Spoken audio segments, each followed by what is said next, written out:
Hey folks, it's Ardwulf. Welcome. We have a unboxing today of something relatively new from GMT Games. It is this guy, Atlantic Chase Intercept Series, Volume 1, designed by Jeremy White and released in 2020 by GMT. This is, for the record, now unavailable, out of stock at GMT. It vaporized very quickly. It has been extremely well received, and I was very fortunate to perhaps have obtained the last copy through traditional distribution. So let us open her up and see what we get here. So it is in, I first of all immediately noticed it is in the big fat 3-inch GMT box. There's a lot of pieces in here. I have watched some video. There is quite a bit of video on this on YouTube already, so check some of that out if you want to see gameplay and more detailed reviews. But today we're just going to do the unboxing. So let's open up Atlantic Chase without stabbing the box and see what we get. Very well received game. And of course this is about the Battle of the Atlantic, as it were, at least the 1939 to 1942 part of it. So very much, I mean, the Kriegsmarine against the home fleet. Box feels nice, big, thick, 3-inch, thick stock GMT box, and I immediately noticed that there is an enormous brick of paper on the top. That's a solid inch to an inch and a half. So let's take a look at the paper first. Now, for those concerned, we do have solitaire scenarios in this game as well. So if soloability is a particular priority for you, then I think this will be a friendly game. And this has been so well received that I not only anticipate that additional volumes in the series will probably come out at some point, but we may even get some expansion material for this. So, Atlantic Chase Rulebook. It's big. This feels like 64 pages. But that said, it is a fairly atypical looking rulebook for GMT in that there's tons of illustrations, and the print is fairly large. I don't believe this to be an exceptionally complicated game. I've also heard good things about the rulebook, so there's that. So it looks like we have plenty of examples, which is great. Hopefully there will be a comprehensive example of play as well. So a lot here. We also have a tutorial booklet. I'm not sure I had seen this. So this also is huge. This is 56 pages, and same type of deal. Looks like we have episodes that look like little scenarios that they're calling episodes, and you can play through these episodes to learn the game, which is pretty sweet. That we have a kind of a separate, dedicated rule book just to teach the game, as opposed to the reference rulebook. That is a really neat idea, actually, and I don't know that I've seen very many games do that. We also have this booklet of Advanced Battle Rules. This looks like a 16-page booklet. Again, full color on all these are that I've seen so far on a pretty glossy stock. We have a bunch of additional rules here. Here is a huge book. So there are 2 scenario books, a book of 2-player scenarios, which appears to be another 54-pager. No, this is a 64-pager. And then we have a whole book of solitaire scenarios, which looks like another 72 pages. And in the solitaire book, we do get some historical notes. Didn't see a designer's notes, but I'm guessing that's here somewhere. If we look at the tutorial book, yeah, designer's notes are in the back of the tutorial book. It's always a good idea if you're new to wargaming. If you're not new to wargaming, it's a good idea too, but you might not know this. It's a really good idea to read the designer's notes, because the designer's notes will give you some insight, at least they should, give you some insight as to what the designers intend to show in the design is. So here we have a North Sea inset map, and on the back of that we have a Denmark, what looks like a Denmark Strait inset map. Norwegian Sea inset map. Interesting. Okay. We have a, let's see here. German force pool schedule for the campaign game. So there's a campaign game as well. Here's the campaign game sequence. Here's the British force pool schedule. Interesting. Be very interesting to see how the how this is structured, actually. And then we have German and British task force displays. Now we'll see all these little doodads that come in the box. Let's get these little sticks with which you indicate the routes, and then I believe the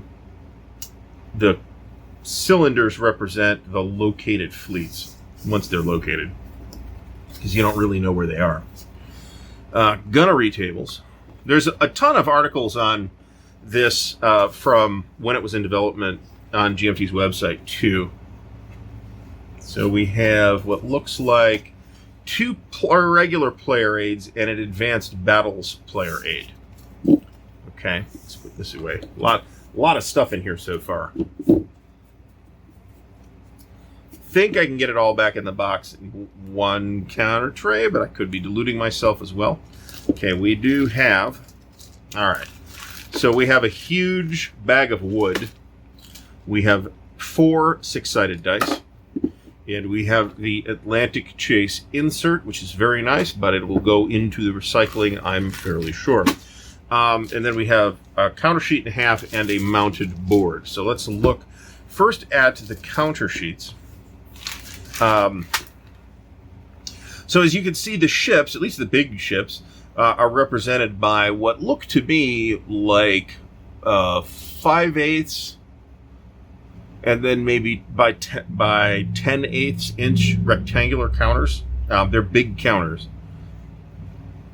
And of course, we have here a bunch of British ships. We have some French ships. We have one American battleship, and then we have some of the big German ships, which it also includes the Graf Zeppelin, which never actually was launched.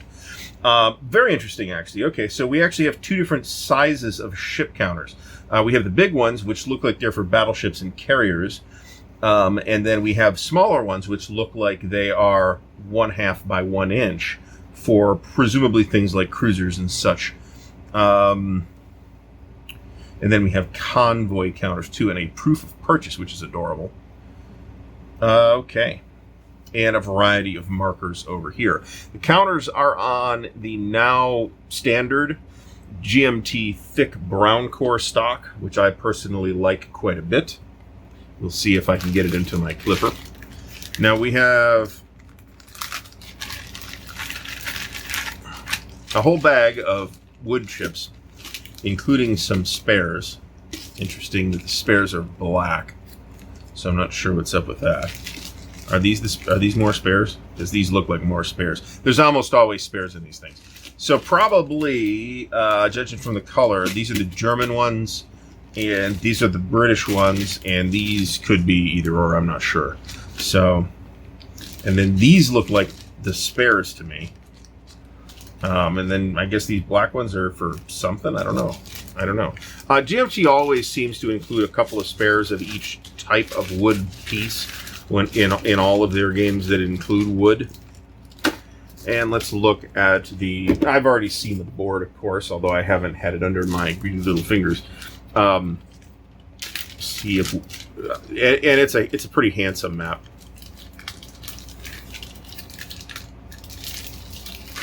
One thing that I do notice with GMT maps specifically is they tend to be very poochy until they're kind of broken in.